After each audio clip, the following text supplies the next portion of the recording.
Whether you're fly fishing in a stream, getting those ankles wet, or deep in the ocean casting nets, fish nerds, fish nerds, fish nerds, it's a podcast.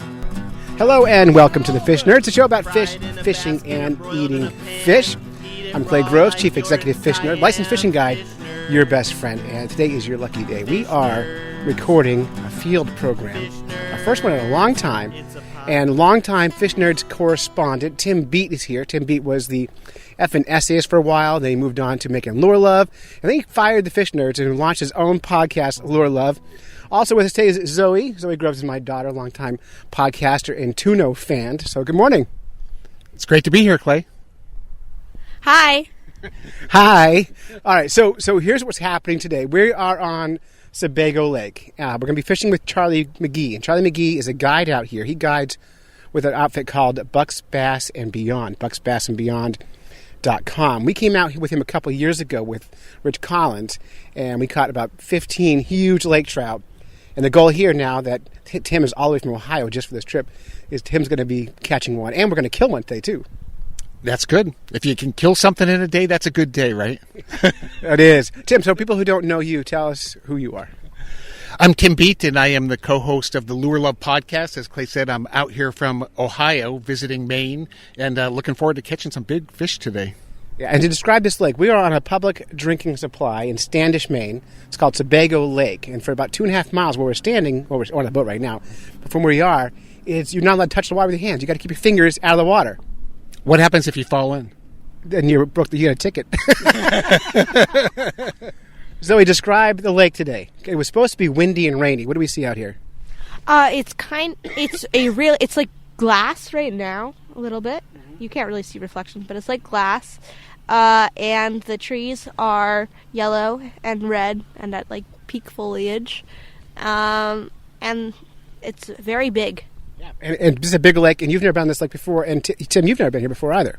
No, I've never been here before. Matter of fact, I have fished for stripers a lot in Maine, but I have never been freshwater fishing in Maine, so this is the first time, and first time for lake trout. Yeah, and you've brought some lures you want to test today, and I talked to Charlie about this yesterday, and he said absolutely not. He wants to catch fish, don't test any new lures, so we have to work with him on that. What do you got? Well, these are not new lures, so I have been, during COVID, decided I wanted to start to buy some lures on eBay, and I found that I can flip lures for a profit and keep some, so I've made about $200, and I have about 500 new lures, including a lot of old spoons that I brought with me. So we'll be testing those out today anyway, and we'll just tell Charlie that this one rod's for testing, the rest are for catching fish. This is science. All right, well, we'll keep going. All right. Well, hey, this is Future Clay and Future Tim coming to you from the future. Hey, Tim. It's good to be in the future. Yeah, so it turns out a lot of our recordings that we did in the field that day didn't come out. We were testing out some new recording equipment, and the stuff that did came out great, but sometimes I think we had Zoe recording, and I didn't look to make sure things were working properly, and we lost some pretty good audio, I bet. The recorder had the world's smallest on-off button. It really was impossible to tell whether it was on or off. It wasn't that intuitive of a device to use, but quality-wise, I'm pretty happy. It's called Tascam. I forget the name of the rest of it, but you can, if you wonder how the sausage is made, we'll tell you that another time. But Tim, welcome back. We're going to be playing some clips that I pulled that worked from our fishing trip and talking about them, and it's pretty exciting. And kind of a preview, just future Tim. We did not test very many of your lures, so people who are excited about that are going to be disappointed today. We didn't, because Charlie had very specific opinions about what would work, and he was right. It was interesting. We were fishing mainly with a Dream Chaser lure from Lincoln, Maine. It's about maybe a 3-inch white spoon that looked like an alewife, and when some of the lake trout regurgitated alewife, it did look exactly like them, so he knew what he was doing. Fish. Yep, reel. My turn. Let go, guys. Let go. Hold on. What? Just watch. Okay. We had a lot of that yesterday. We had some misses yesterday. Wait, no, it's on. It's on. You pull the rod straight out. It's like this, move it straight out. Straight out. 2 hands on the rod. Push towards shore. All right, so Zoe's got a fish on. Hold that rod tip up high. Yeah, put that end of the butt in your hip. There you go, and reel it in. That's already there. Yeah, so she's got a fish on. Another giant lake trout, the second one in about 20 minutes. Tim Bete got his first one on the drop, on the very first drop. Tim's going to work the net. Charlie McGee setting up. Yep. Just like the play-by-play fishing Put out day. line number 2, sir. Just going to send it. Setting while we're getting. Yeah, we were going to put 4 lines out. We didn't barely get a line set up today. How's it fighting, Zoe? Good. Good. Tip up. Tip up, tip up. Hold it high. There you go. Yeah. Look at that rod bend. I better take some pictures. This is very exciting. This is probably Zoe's biggest lake trout ever. Gonna go for it. I can definitely put a downrigger out and we can try to drag the dirty, dirty bottom. If we have to. If we don't have to, I don't see any need to put a downrigger out. You're right. But you also, there are massive runs and schools on the bottom. Well, maybe we'll do it then. Well, we're here, right? Yeah. Yeah. So debate is, do we put out a downrigger or not? So Quarter mile of fish. we put so much line out. Charlie McGee doesn't worry about counting how many colors down. He's all the colors down. To the backing and beyond. To the backing and beyond. He's like the Buzz Lightyear of fishing. Just send it. Here we are. How's it fighting, Zoe? This is heavy. Zoe's been fighting this fish for 35 minutes now. We paused it. We came back. We had lunch. She's still fighting the fish. It's unbelievable out here. 4 more colors. Get some. 4 more colors. Zoe, you're almost there. Put it in your hip. It is in my Because you know what they know, like Shakira, the hips don't lie. You're ridiculous. If you just were listening closely, you heard a teenager's eyes roll just now on that one. I can't roll my eyes. Tell us what the fight's like. My hand hurts. How's this compared to fighting one on Silver Lake? I hardly ever do it, so Very exciting. You can hear. Why she swims with the fish because it's the only way she's going to We got color. We got color. Tim Bete's. I see an actual fish. Oh, we got a fish. it's also fun to use a short fishing rod and snorkel and catch fish at the same time. That's called snorkel fishing. I made my own rods too for that. I created snorkel fishing. I did. I love that you do that. Is it a bass? Yeah. It's a bass.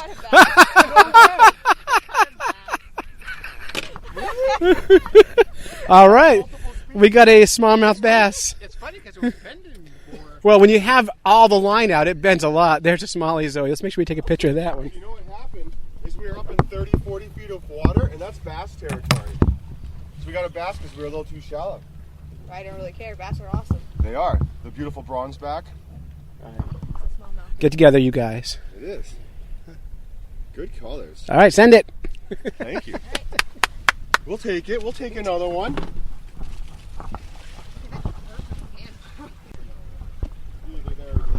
Big one, I think. I think so. She's working it. All right, Zoe's on us. The Her big ones don't second, want to come across the bottom. her second fish here. She's got one that's really fighting now. To 20 feet of water. They're going to give you these head shakes, trying to pull the hook wicked hard with all their weight. I felt And it. it usually works. You feeling a good fight, Zoe? Zoe's been fighting this fish for 82 minutes so far. No, 92. All right, I'm gonna get Tim Bete's net boy today. Tim, how's it going back here? I'm just waiting for this big fish to come in. This looks a lot larger than the first one that we get in. Yeah, Zoe's been working hard. Oh, here I see fish. We got color. It's a bass. I'm just kidding. I have no idea. It doesn't look big though. No, it worked. It worked your butt. It was Always fine. queen of the smallmouth. Yeah. I like bass. I can't tell what it is. I like sunfish mostly. Is that bass? That's good bait. I don't.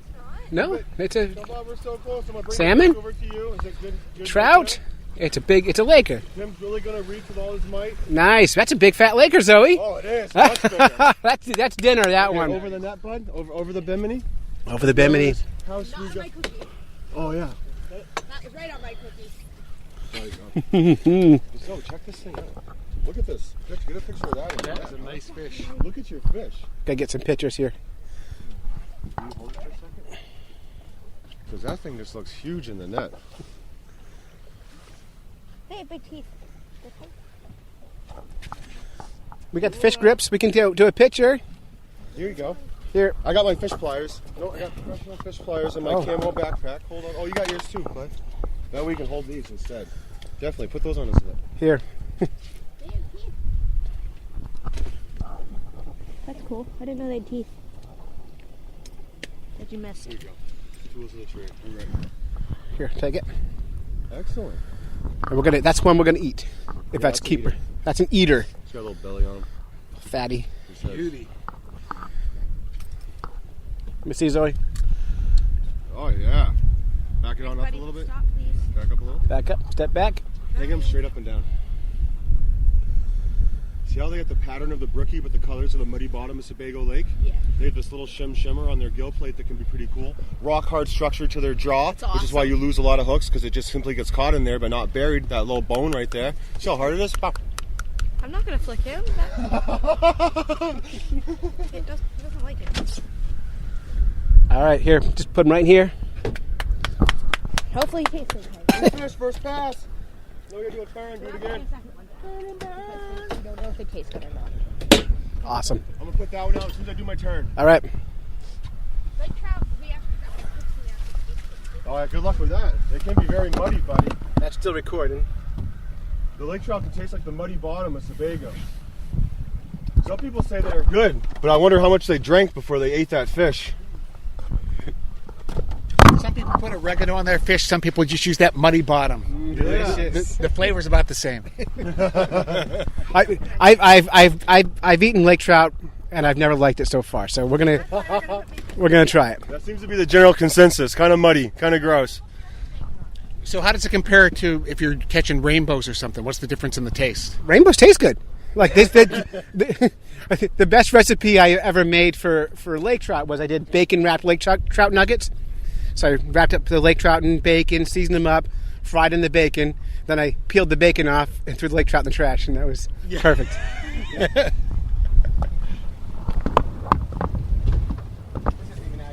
No, it's okay. I'm doing my turn. That's a good fish, sorry. I am gonna bleed him out though. I don't want him Oh yeah. sitting on dead fast. That makes a big difference to the flavor. Bleeding? Yeah. But it also makes them not have to stay. Competing within their sun tracker hunt too. Now you can put that one out, Clay. Perfect. I'll put the other one out.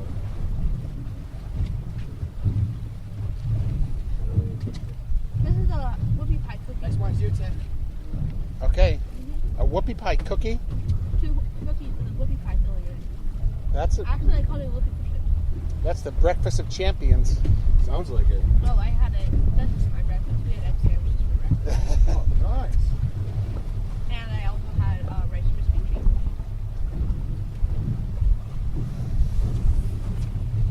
And then chai tea. It is. Said it would. Basically, what I'm going to have for noon is a Rice Krispie treat, one of these, an egg sandwich, We'll and give chai it hell tea. here until the waves are getting ridiculous, and then we'll drive to that shore over there and fish that shore down around Indian Island. I'm not feeling any obligation to do any certain amount of time. Go until we're tired.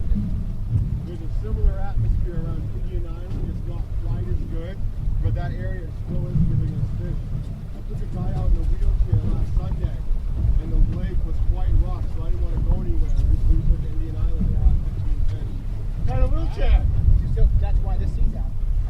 I took a guy out for his 100th birthday at Brook Mountain Nursing Home. Yeah, Took him out, same story you told. that's the best. That's why we do Dad, what we tell do. the perch story, please. What Oh, so he took a perch fishing. He couldn't hold a rod. Yep. So we were fishing with like car rods, no reels. Yep. First catching yellow perch. That's going out. He's fighting it in. It's like a tennis perch. He's going, you bastard! You bastard! On a perch? Yeah. Give that line a little pull. Oh yeah, the lead has kinks. So why do you use so many colors?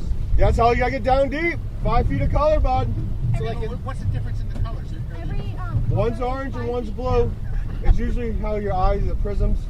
so what happens, Tim, is a lot of times you're fishing and you want to be like at 25 feet because that's what the salmon might be in rainbow trout. Right.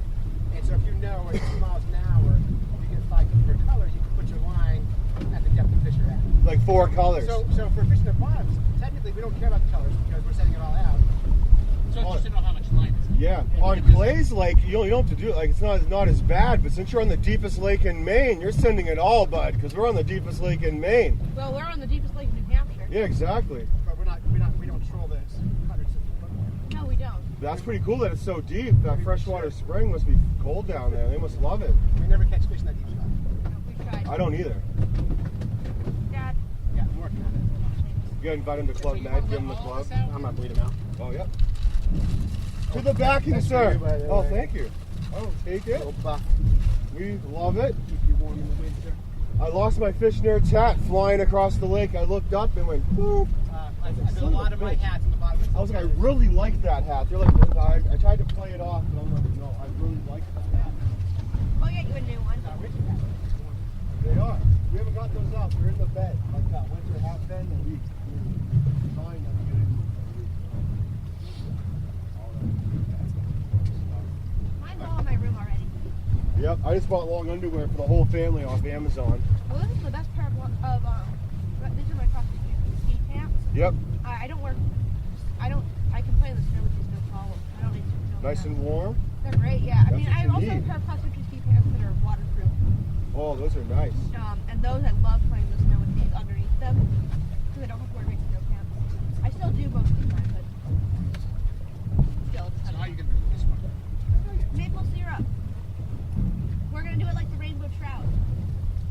If you do maple syrup and bacon, you can't go wrong. I like Wait, look at these piles of fish. I like a poached egg on Look my at fish. these fish on there. For my blanket, make a maple sugar glaze, poached egg on top, a hollandaise sauce. I failed at the holiday sauce last time. You failed at it? Tasted See fine, those but big it's piles like- down there? That's a pile of fish. I'm pretty sure. A pile of bait or a pile of Lakers?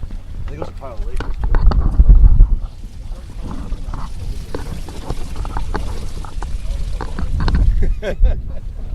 All right, so the wind has picked up out here. It's blowing pretty hard, but the fish are biting, which is good. We've been out here less than an hour. We boated, how many fish? 3, 4? Is that 4 now? 4. Oh, that hit the bottom. Came off. Oh, we're getting hits here. You can hear the wind blowing on the mic. And we've killed one fish. We're going to keep that one, and we'll share the recipe later on in this episode, actually. I'll do it in the same episode. It'll be fun. Charlie McGee is focused. We've only got 2 lines out. I'll be surprised if we get more out. But we'll see what happens. Yeah, at this rate, we don't need more than 2 lines out. True. A lot of bend in that one. See all those birds over there? They're schooled up in that little cove where they're protected from the wind. But they would be smashing the water out here, eating the freshwater smelts off the surface. And all the smelts have balled up in this certain area, so it's brought all the birds. So in October, you drive around Sebago Lake until you find the birds. You don't stop until you find them. There's cormorants over there, loons, ducks, everything. It's like a buffet out here. Do they enjoy hanging out together? They do, but no loitering. They're home by 9. Yeah, they got curfews. They're like in high school. See that sandy area over there? It's down a private road, and if you're a local, you can drive down this private road, park at that sandy area, and walk out and ice fish right here. Do you do that? Oh, yeah. I don't have a curfew. I just like to be back by 8:30. You don't have a curfew yet because you haven't asked if you can go out on school night much yet. So, And then I asked to come back early. all right. I'm going to pause this. So if you're listening and trying to visualize what's going on there, we had the lead core line set up in the front of a 24-foot pontoon boat. So the person reeling the fish in was at the bow of the boat, and then that person was 24 feet away at the stern of the boat, netting the fish out. And I think in some ways that made the pontoon boat a great fishing machine for this kind of fishing. Well, I have to tell you, Clay, when we were at the boat launch and I saw you drive up, I thought you're going to land small aircraft on this thing. I mean, the pontoon boat looks so big, and it's 22 feet, right? 24 feet. But when you're on it, it was the best boat I'd ever fished on because first, your gunnels aren't very big. So you have rails all the way around. So there's not a bad place to fish on the boat. And you could have, 10 kids on there fishing. It's almost like fishing off a dock. It was so easy to move around. And as you said, to land the fish, you could have the rods in the front of the boat and you could just net in the back and it was a clear shot. It was nice. And that way, because what happens, Tim, I've been fishing with kids and I see them reeling in a big fish, like a big lake trout. And it gets near the boat. And the lake trout have really hard mouths. Hopefully we'll have some audio of testing their mouth sounds later. But they have really hard mouths, and the hooks don't get deeply set into them sometimes. and the kid gets the trout near the boat, and they want to see it. They lean forward, look over the boat, let slack in the line, and what happens to the fish? It's gone.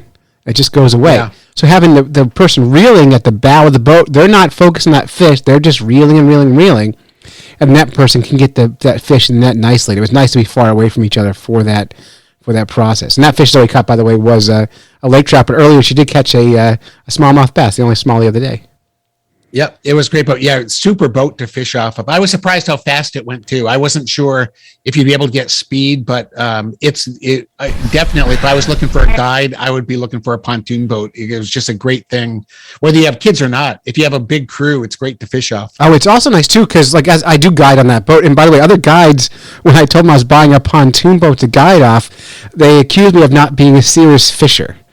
And I'm like, well, I'll tell you what, my clients are going to be comfortable when they're getting skunked, and yours are going to be uncomfortable while they get skunked or while they catch fish. And also what's nice about it is I can do a lot of mixed groups. So that pontoon boat, I had a 100-year-old man on the boat. I pulled out the seats and put a wheelchair up there. I have a lot of times where I have 6 people on the boat, and 3 want to go fishing, and 3 want to lay in their bikinis and sunbathe. That's fine with me, If one of the dads wants to wear some bikini, he can do that, and the mom can fish with me. Whatever they want to do, it's fine with me. I'm full supporter of that. Yeah, it was cool. Well, during the middle of the day, Zoe got tired. She decided to take a nap right there. It's a really comfortable boat. Well, that's how Zoe rolls, by the way. When she used to fish with me more often, we used to go fishing with Rich Collins all the time, which is our fly fishing correspondent, who hasn't been on the show in quite a long time. We'll get him back. And we used to go ice fishing with him all the time, and we go out, and she would drill a hole in the ice. She doesn't want any sonars or high-tech electronics. She would catch a bunch of fish in the first 5 minutes, and then she would lay on the seat of the snowmobile and sleep the rest of the day. And then Rich and I would just get skunked the whole rest of the time. So that's how she rolls. She catches fish and then goes, and I'm done. Let's let Tim do it. All right, I got another clip here for you, Tim, to listen. In this bit, we're actually having a conversation while we're trolling. And if you haven't been trolling, there's a lot of sitting around. And Tim, you're actually asking Charlie McGee about ice fishing tips.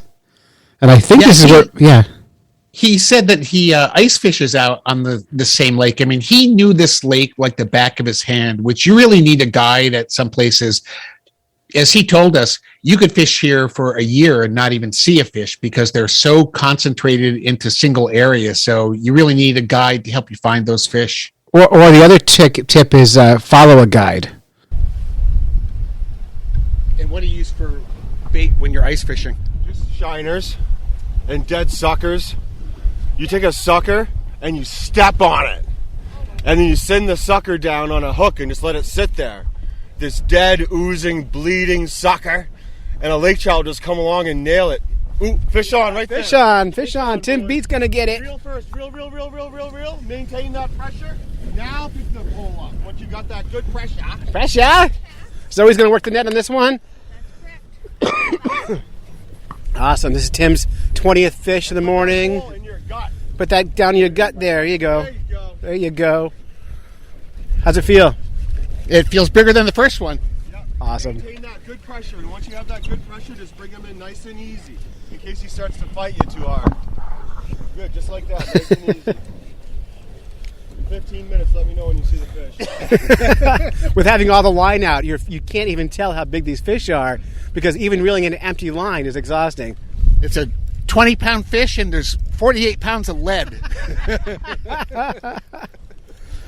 All right, I'm going to do a little video here, too. We got Charlie McGee at the helm. Captain Charlie McGee, Bucks Bass and Beyond. Zoe working the net. You ready for this, Zoe? Yeah. And we have Tim Beat cranking. The goal is to make Tim hate fishing after today. Five colors, Tim. You're doing good. It's getting closer. Hear that crank working? Is there too much drag? Here you go. It seems like it's coming in. There you go. Yep, that's better. Keep forgetting I'm trying to hold a video camera and a microphone at the same time. You got color yet, Zoe? Not yet. Tired yet, Tim? It's a lot of line. I say he's moderately tired. It is a lot of line. Charlie prides himself on sending people home with tired arms, because if people complain about having sore arms after fishing, then other people want to do that too and be tired of fishing. These So are my good reels too. I have these reels that don't have a good reel ratio. They're a little crummy. They takes longer. I to reel used them in. those last time I fished with you, and it was Did it exhausting. just come off? No, it's still there. And if you're from New Jersey or Delaware, I bring out the Jersey reels. Like they have like a 1-to-1 ratio, so when you reel, you feel like the line's actually going backwards. But it takes them 30 minutes to reel in one fish. 3 fish, my trip's over. $500. See you later. Go back to your hole. Everyone knows it's fair game to make fun of New Jersey. That's okay. That wasn't nice. That was Yeah. not politically You still correct. think he's there? Yeah, I think he's still there. But maybe. Oh, he let go I think he right let there. go. Yeah, I think he's gone. Tim Beat failed. He comes off. When they have real weight to them, they come off easier when they're wicked fat. So they just do this big fat head shake and it brings the fish right off. He didn't quite have it true. We'll get the next one. Wait, is it off? He's off. He's off. So should I have tightened up the drag more on that one? I don't know. The answer is yes. But it's not our fault. It just came off. Here you go. Now, we lost a lot of fish out there. The hard thing, I think, Clay, is they're so deep. And so it's not like with a lot of fish where you can set the hook. There's so much line out there. You really just have to keep reeling and reeling and reeling and hope that hook finds a place to catch, because their mouths were so bony. It was really tough to get that to penetrate. It really is. It's funny because I do a lot of trolling on my lake, Silver, and I spared you Silver Lake. I brought you to where the fish were. And we actually catch a lot of rainbow trout trolling out there, and their mouths are like mush. So you hook one of those, and you kill a fish just because their mouths are so soft and so weak. Then you hook a laker like those out in Sebago, and that hook cannot bury very deeply into their mouths, which is good for the fish, but bad for the catching. I like that. Well, that's that whole clip there, Tim. So that was a good catch, that one. And again, you hear the excitement Charlie McGee puts into everything. Like, it just makes it that much more fun. Yeah, the whole thing was fun. One of the things that amazed me, Clay, was we were marking alewife, the bait fish that are in there, from about 10 feet down to 80 feet. And it just looked solid. There were millions of them. And so one of the things that I learned, because the spoon looks like an alewife, so I'm thinking, how are these lake trout picking it out? So it was all about the speed. When we were trolling at less than 2 miles an hour, and you figure these lake trout are chasing them, the other fish are going just a little bit faster. So your spoon, I'm guessing, is kind of the last thing that is there that they see. So they're picking it up, because I don't know how they would ever pick up one spoon out of all those millions of alewife. No, and speaking of spoons, we had one of the lakers that you caught barfed all over the boat and coughed up an alewife. Now, when you say alewife, I wasn't sure they meant the same alewife that's anadromous, like a sea run fish, but these are landlocked alewife, like actual herring. And so one got barfed up in the boat, and sure enough, you picked it up and put it next to the spoon we were using, and that was almost a perfect match for like matching the bait fish. Everything, the length was the same, the eye was the same. Yeah, the spoon that Charlie had picked out from Dream Chaser Lures was just perfect, really matched the hatch. Yeah, it really did a good job, and we got good results too. And I don't think we have recording of this, but my downrigger was missing the downrigger clips, which is like the really important part of fishing. And Charlie was really keen on getting a downrigger down there, because we were catching fish about as far deep as our lead core could go, which is about 50, maybe 60 feet with all the line out. There's only so much you can do, get that line down, but the boat's moving, it's not going to get to the bottom when you're in 80 feet of water. So he really was desperate to get that downrigger out. So I found a rubber band on the boat that was broken, and I tied it back into a rubber band, and I used that as a downrigger clip. It's good for one fish. And the way it works is you attach that to your downrigger line, which is a metal cable, and to your fishing line from your rod that's hooked to. And when you catch a fish, the rubber band breaks and it's gone, and you get the fish in. So we did that, and Zoe and I both hooked up fish exactly at the same time. I was using lead core, and she got the downrigger one, and she got the biggest fish of the day. because we were marking those fish, they were right on the bottom. So that downrigger, you could put the lure right where the fish are, but it was pretty tough with the lead core to get that spoon right at the bottom. Yeah, you just couldn't do it. You couldn't, even if you really, really wanted to. And I was kicking myself for not having the right equipment on the boat because, we had Charlie out there, we had the expert with us. Now we did run one of your lures, like we were putting it in shallow for salmon, like on the surface. Yeah, and we didn't get anything with it, but what was interesting to me was the species of fish was determined by the depth. So Charlie said if you wanted to fish for smallmouth, instead of being at 80 feet, we would just troll at 40 feet, and that's where the smallmouth would be. And so that stratification of the species is really interesting. Same baits. He said you'd fish with the same spoon, but the depth that you're at is going to determine what you're going to catch. Right, and that's how we do it in my lake. We're trolling for Lakers, we're on the bottom. If we're looking for salmon and rainbows, we're on the top.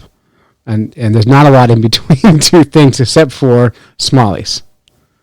Now, I do have a question for you.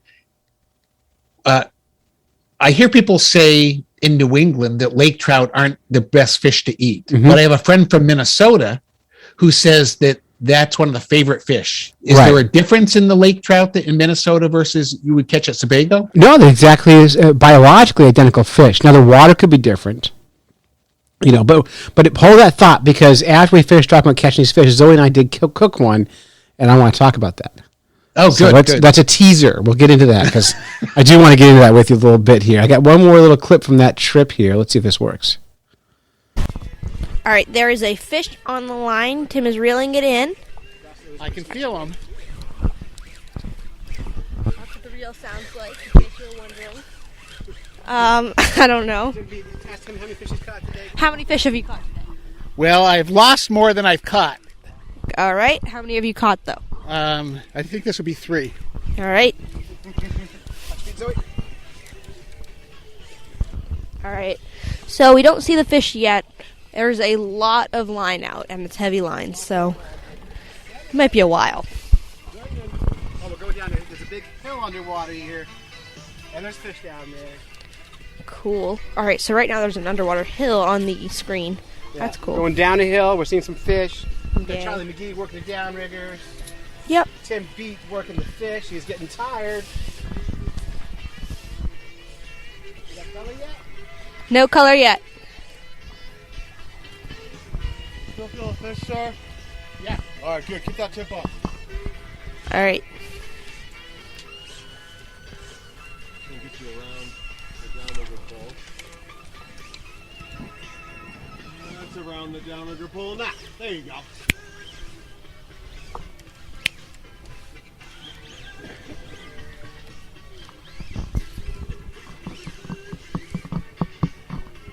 He's shaking. You got All right, he's shaking. Baby! Shake and bake!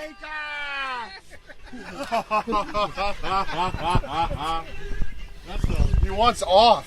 That's a distinctive thing for lake trout, that head shake. Yeah, he wants off of there. You just know it's a lake trout. And he's going to use the weight of his body to try to jerk that hook out of his mouth. Don't give him any slack, Tim. Yeah. Don't give any slack. Don't be a slacker, Tim. I see him. Tim, floppa-doppa. All right. Floppa-doppa right in here. Woo! I love it when you call me Big Floppa. Good. Excellent. I know, which way should I drink it? Did he come off? Oh, no, which way should I bring him? He's still there. I see him. Bring him in towards the boat. Keep that tip up, Tim. All right, heading to the back. Dad's netting. Here, go over the bimini, so you're reeling right over it. Yeah. And reel, Tim. Reel. Oh, shoot. Hold on, Clay, I got you. He's going in the motor. We're all gonna die. Okay, he's okay. Don't worry. Dad's exaggerating. Oh, he's We made it beautiful. work. Look at Behind you, sir. beautiful. Over the bimini. You got a very pretty fish. Here you go. Your hand will hurt now for a very long time. Here you go, sir. There's your beautiful fish. Huh? Nice. Worth it. Worth it. Beautiful. Just another, like almost carbon copy of the other one, huh? Sure. Well, let me get a picture of you in the net like that. So we did it. We went on Sebago Lake, Charlie McGee, Bucks Bass and Beyond. Tim Bete, the Lure Love podcast. Zoe Groves, what do you do? High school. High school kid, and Clay Groves. We did it. We trolled for lake trout. Tim, how'd we do? We did great. We lost a few fish, but we caught some big ones. How many? Zoe says 7 fish. 8. What? We ate a fish. 1, 2, 3, 4, 5, 6. Oh, I didn't see the thumb. Okay. So we caught 8 fish, all lake trout except for 1 smallmouth. Yes. I caught the smallmouth. Yeah, and so we ended up keeping 1 lake trout to eat. Zoe and I doubled up. We had downrigger failure problem. My clip doesn't work, so we had to jury rig a rubber band to the downrigger, and we were able to hook up 1 fish on that. How was fighting the fish on a downrigger versus leg core, Zoe? The downrigger is much easier because the line is lighter. All right. Charlie McGee. How's it going, guys? Tell us the biggest secret in lake trout fishing. Oh, I was a little nervous last night. Clay says he wants to go fishing. It says it's going to be raining and 10 to 15 mile-an-hour winds on Sebago Lake. He's like, I'm up for an adventure. And I'm like, oh, my God, this is going to be horrible. But it went much better than I ever imagined. The wind wasn't quite as bad. It wasn't raining that bad. I thought it was really good. We got into some really nice fish today. I thought it was a pretty fun day, all in all. It's always a pleasure fishing with Clay of the Fish Nerds Guide Service. He has a similar boat to mine. He does a wonderful job out on Silver Lake. And so I'm really honored when he comes out to Sebago and joins me for the day. It was a lot of fun this morning. And he brought his co-captain, Zoe, today. Did an excellent job. I think she landed the most fish on the boat out of anybody. And the biggest. We tied. Okay, tied. But definitely the biggest on the downrigger. I got the biggest. Right. Clay, jerry-rigged this downrigger release out of a broken rubber band. And we're dragging the bottom in 90 feet of water, and it produces the biggest fish of the day. That's correct. The MacGyver of the downrigger world produces the biggest fish of the day. We will take it. Call that a win. Yep. All right. Any parting words there, Tim Bete? I just had a great time, and Charlie taught us everything about what type of spoons to use and what color. And he still has not told us all the secrets, but we at least know that the white, small, about a 3-inch white spoon that looks like an alewife is just the perfect bait for lake trout. Well, then we better get him one more time. Charlie McGee, tell us a secret about lake trout fishing. A secret about lake trout fishing. Right? And we got to give away some secrets right now to really entice the audience. The secret to lake trout fishing is, I don't know. There's no secret. You keep fishing. When the fishing's very slow, you just keep fishing, bud. The lake trout are their own fish. They're either everywhere or they're nowhere. And just dragging the dirty, dirty bottom seems to get it done. All right, dirty bottoms. Yep. Dirty bottoms is a secret to lake trout fishing. All right, so that's it. Fish Nerds out. Say bye, Tim. Bye, Tim. Say bye, Zoe. Bye, Zoe. Say bye, Charlie. Bye, Charlie. Bye, Clay. I guess. All right, let's turn this thing off. Thank you, guys. I wish I could have come up with a good secret, but I went brain dead. Now what we need to do. It was so much fun. So much fun. And it's always fun to fish for a species of fish you've never fished for. When you're fishing, there is so much to learn about different things. I've trolled before, but never like that before. And what a specialty. I mean, it takes a long time to really get good at that. Yeah, I know. I've been trolling guiding for 3 years. And when I'm talking to my clients, I kind of downplay it because I'm afraid my confidence isn't what Charlie's is. You know, because he can produce. He came on my lake, on Silver Lake, this spring with me to help me dial my boat in. I said, look, I offered to pay him. Of course, he didn't take my money. He came out with me for free. And he came out, and we caught tons of fish, the same as we do on his lake. And because his confidence, he just knew how to fish for these fish.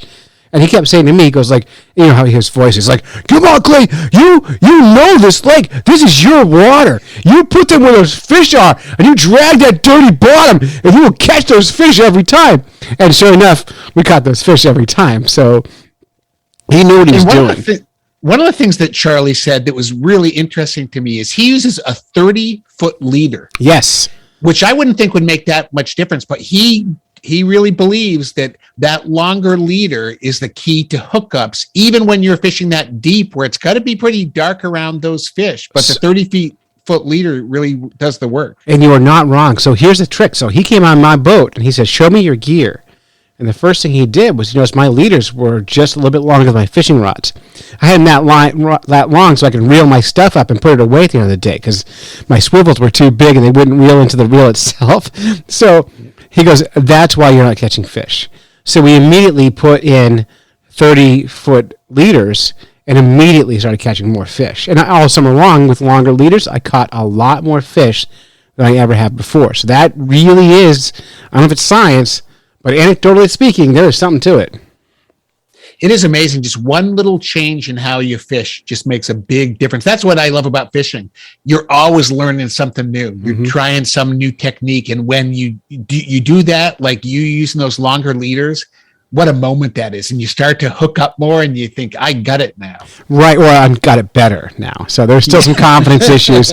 But we caught a lot more fish this year on silver. And again, if you want to find Charlie McGee, he is in Maine.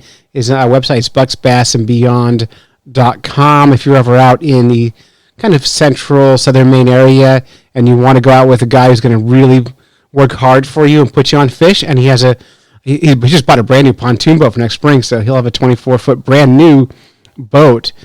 He's the guy you want to book with. He's going to be a lot of fun. He's going to keep you going, motivate you, and he's going to make you laugh the whole time. He will. Yeah, and a fishing guide, by the way, is not just about fishing. They are about entertainment. They are there, to keep you motivated and excited. Because can you imagine, like, if you had a fishing guide, you were trolling for fish, and you had like a negative Nancy kind of guide, and he was like, "Well, we might catch a fish out here, but you never know because it's I hate this." Like it just suck. It would just be awful. I got to tell you, Charlie was like watching a show. Mm-hmm. He was just so into it. And you could just imagine if you had people who were kind of getting down, he was like a cheerleader. He was pumping you up and, hey, we haven't caught anything yet, but we'll be getting a fish soon. He was just amazing to watch. Right. And he wanted you to have fun. Like his only goal, and we weren't paying him. Like we were out for fun. We were friends fishing together. But his only goal is let's have some fun, and so that's a total win. All right, so we kept one of those fish, Tim, one of the early fish we caught. And by the way, here's a fishing tip: if you're going to be keeping fish, and when you start fishing, you're going to keep fish, keep one of the first fish you catch because you might not get any more. So if you're planning a fish fry, keep the fish early in the trip or you might go home hungry. So we kept the second fish of the day. You caught the first fish of the day, then Zoe got the second one, and we decided to keep that. And what I did was I put it in a live well and I bled it out right away to try and preserve it and try to keep it from going bad and all that stuff. And you asked earlier about quality of meat on lake trout. They're not known in New England for being good eaters, right? But in New England, we don't eat yellow perch either, which are delicious to eat. And, I love perch. I do too. They're wonderful table fish. And so I've eaten maybe about 8 lake trout since 2013, so not a ton. And I've never had one where I thought, oh, wow, this is great. I'm going to eat more lake trout. Usually I eat them and I go, huh. In fact, we did a cook-off once, Tim, where I caught a lake trout and a salmon in the same day, and I cooked them both exactly the same way. I did a maple syrup. I get my own maple syrup, so I did a maple glaze with brown sugar and all kinds of salts and peppers in that, and I planked them. So I cooked them on a plank on the grill, a cedar plank, and then I put a poached egg on them and hollandaise sauce, right, and then some fiddlehead ferns on top of that. And the salmon, I took a bite of that, and it was so good, I about punched my baby in the face. That's how good it was. I just wanted to hit someone, like, this is great. And then I took a bite of the lake trout, cooked exactly the same way, and I just felt sadness and despair. Like, I just felt like, that's it, game over, I killed a fish for nothing. This is gross, and I gave it to my chickens. So that's my feelings about lake trout. Is the texture different between them, or was it just the taste? It was just the taste. The texture was they both are nice flaky fish. They both have like an orangish pink color to their flesh. So just a taste. And I've eaten a bunch of lake trout since then, and I've tried cooking them all different ways and never had them where I went, wow, this is great. So Zoe and I were talking about, we killed this thing. Let's make the best use of it. And one of the great things you can do with any fish that you don't know what to do with is make fish cakes. Fish cakes are always good. And the recipes are so simple. And so we decided to kind of go with a really easy recipe for fish cakes. We took the fish, and instead of filleting it, we used a spoon to pull the raw meat from the bones, which is a great method for, and by the way, you should wait 24 hours after catching a fish to debone it with a spoon. Because you have to get past rigor mortis stage. You have to age it just a little bit. Do you ever see the product, the Wonder Boner? Yes. Yeah. So that if you read the package directions on the Wonder Boner, it says put the fish on ice for 24 hours before you use it. Right. Because the ligaments and all break down first, and you can separate the meat. So if you use a spoon to separate the meat from the bone, you get all the meat. Whereas filleting, you leave a lot of meat behind. So we really wanted to make the best use of it. So we just kind of spooned the meat out, had a big bowl of meat. We probably had 1 pound of meat from this probably 3-pound fish, which is pretty good for fish, I think. And it looked good. Nice pinkish, more orange than pink color meat. And then we got a food processor out, and we threw a sleeve of Ritz crackers in it, which is a great start for making fish cakes. Although, better than that, if you're making fish cakes, goldfish crackers are a better choice. The multicolored ones, because you have a little bit of Parmesan flavors and all kinds of stuff that get in there with that. But we use it. Yeah, we usually have those. So we dumped the sleeve of crackers in. We blend that all up. We grab any kind of fresh herbs we can find, throw those in. I can't remember what we use anymore at this point. It doesn't make any difference. And then a whole bunch of garlic and salt and pepper and grind that all up. Now, what you should do at this point is not put the fish in the food processor. We did. We put the fish in the food processor. But I'm telling you, if you're cooking at home, do not put fish in a food processor. Do you know why, Tim? It probably just turned to mush. Well, it does turn to mush and ends up with really dense fish cakes, right? If you don't cook them right, they can end up becoming really thick, and the texture's not right. So what you should do is, because you spoon that meat off, you should now take all that pulverized breadcrumbs and all that stuff. Oh, add an egg to it, by the way. Put them in a bowl, add an egg, and then put your fish in, and with your bare hands, you should squeeze all that through and mix it evenly together with your hands. But we didn't, because we're lazy. We threw the whole fish in the food processor, which also worked. We just posted a couple times, though, because you want that fish flakiness to be in your fish cakes. Imagine a crab cake that tastes like a veggie burger. That would be, if you overprocess it, kind of get that density of a veggie burger. You don't want that. Yeah, I've had those before where it's not flaky anymore, and it's not like crab. It's like some mystery seafood. Exactly. It becomes a different thing. The texture's wrong.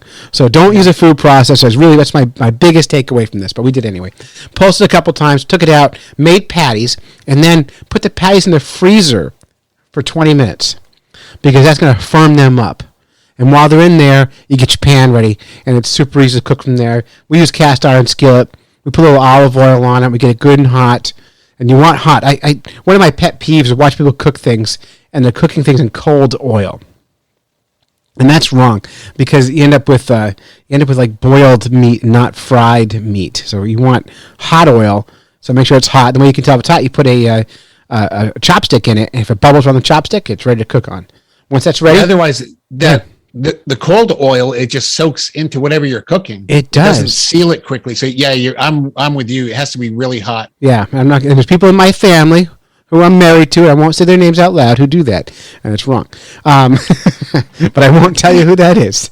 But there's someone in my house who I married who does that, and so you take them out and you put them in there, and it's like 2 minutes on each side. Fish cooks incredibly fast, and you'll know it's done because it's perfect and golden brown and smells good and looks like food. And if it looks like food, it's done. Take it off. We served them on buns with a big slice of fresh from the garden tomato, a little bit of cheese on top, and we made some tartar sauce and put them in there. And they were really good, Tim. They were really good. But we didn't really taste the fish a fair taste, because we had it hidden in tons of seasoning and cheese and tartar sauce and all that kind of stuff. Yeah, I wonder if it has to do with that muddy bottom. Do you think I wonder in Minnesota, for instance, if the lakes are different, I mean, Sebago Lake's super clean. It's a very, very clean lake, but there must be something in there that's giving them an off taste. It must be, but I've had them out of Lake Winnipesaukee, which is a crystal clear lake in New Hampshire. They describe Lake's clarity in New Hampshire by how many feet underwater can you see them. You use a sampling device that drops down, has black and white triangles on it, and you see how deep it can go. Like my lake that I fish is the third clearest in the state at 18 feet of clarity, but Winnipesaukee is like 24 or 26 feet. It is incredibly clear, clean water, and they taste like garbage out of there too. So, so I don't know. But my partner Vinny, who's my fishing partner in the wintertime, my ice fishing business, he says they're great. So it could be just my own taste buds. Yeah. But we did on that fish. We ate the whole thing, and then we had leftovers. And the nice thing about fish cakes is leftovers. It's probably the best kind of fish leftovers you can have because you can pop in the freezer, and you can cook them easily and have them for lunch. I like to have them reheated in the air fryer, so they don't get soggy. Microwave makes things soggy, but air fried, pre-cooked fish cakes, great. And that recipe we just talked about, you can modify as much as you want. There's no measurements, and any kind of fish make great fish cakes. Well, tell Zoe I want her to make those fish cakes again, but only using tuna. She will. If you were, for a long time listeners, you'll know that, it must have been 6 or 8 months ago, Tim, we did a tuna taste testing night here on the podcast and had a great time with it. And Zoe was not a fan of the tuna, which is the plant-based tuna fish. So, yeah. Not tasty. Not tasty at all. All right. Well, Tim, I think we're about out of time. Tim, how can people find you? You can find me on the Lure Love Podcast, which is lurelovepodcast.com. And you can also find me on the Fish Nerds Podcast. Yeah.